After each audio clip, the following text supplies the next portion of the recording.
नमस्कार दोस्तों।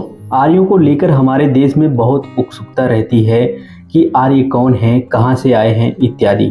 तो आज बात करेंगे आर्यों के बारे में। आर्यों की जन्मभूमि कहां थी, इस विषय में इतिहास के विद्वानों में बड़ा मतभेद है। आर्य कहां से आए थे, इनका पता अभी तक ठीक से नहीं चल पाया है। विद्वानों का मत है कि वे डैन्यूब नदी के पास ऑस्ट्रिक हंगरी के विस्तृत मैदानों में रहते थे। कुछ लोगों का विचार है कि उनका आदिम निवास स्थान दक्षिण रूस में था।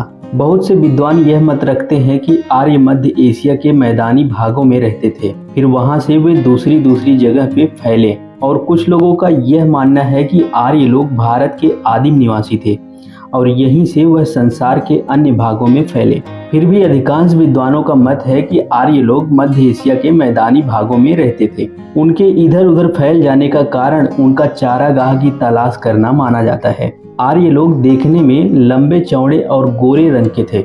वे घुमंतु प्रवृत्ति के होते थे। उनकी भाषा लैटिन, यूनानी आदि प्राचीन यूरोपीय भाषाओं तथा आजकल की अंग्रेजी, फ्रांसीसी, रूसी तथा जर्मन भाषाओं से मिलती जुलती थी। अधिकांश इतिहासकारों और विद्वानों के मत से तो यही लगता है कि यूरोप और भारत के आधुनिक निवासियों के पूर्वज एक ही स्थान में रहते थे और वो स्थान मध्य एशिया था। एशिया में उनका उल्लेख सर्वप्रथम एक खुदे हुए लेख में पाया जाता है जो ईसा पूर्व 2500 के लगभग का है।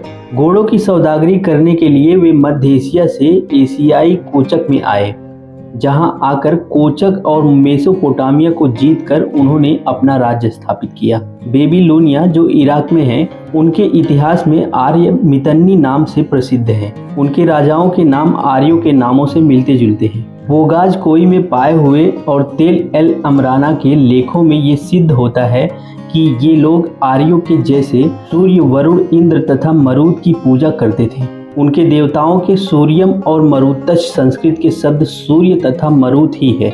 ज्ञात होता है कि ईसा पूर्व 1500 के लगभग मेसोपोटामिया की सभ्यता को नष्ट करने वाले लोग आर्य के पूर्वज थे, जिन्होंने भारत के द्रविड़ को हराया और वेदों की रचना की। आर्यों की एक दूसरी शाखा भी थी जो फारस के उपजाऊ मैदानों में पाई जाती थी। इन्हें इंडो ईरानियन कहा जाता था।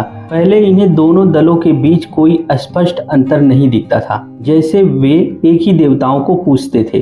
पूजा पाठ का ढंग भी एक ही था। कालांतर में ईरानी दल बदल गया। उनके नाम में भी जो समानता थी वह भी धीरे धीरे नहीं रही। ईसा पूर्व 6ठी शताब्दी के पहले उन्होंने अपना धर्म बदल डाला, सूर्य और अग्नि के उपासक बन गए। आर्य लोग अपने जन्मभूमि को छोड़कर ऐसी जगह पर गए जहां कुछ लोग पहले से ही निवास करते थे। ऐसी दशा में उन्हें पहले से निवास कर रहे लोगों से लड़ना पड़ा। आर्य लोग अपने जन्म स्थान से कभी भी बड़ी संख्या में नहीं निकलते थे।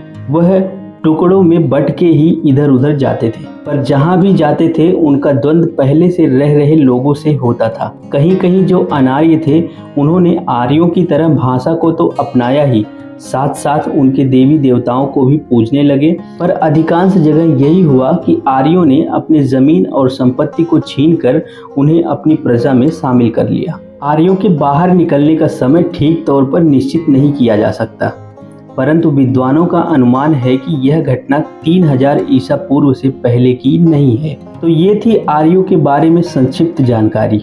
तो दोस्तों, यदि आप अपनी जाति या समाज पर वीडियो चाहते हैं तो कमेंट में ज़रूर बताइएगा। वीडियो कैसा लगा कमेंट में बताइए और वीडियो को एक लाइक कर दीजिए। और चैनल पर नए हैं तो चैनल को सब्सक्राइब करके पास में आ रहे बेल आइकन को प्रेस कर लीजिए, ताकि आने वाली हर वीडियो के नोटिफिकेशन आपको मिलते रहे। ऐसे ही रोचक जानकारी के लिए देखते रहिए हमारा चैनल NK एडवाइस। मिलते हैं ऐसे ही इंटरेस्टिंग वीडियो के साथ अगली वीडियो में। तब तक के लिए बाय बाय।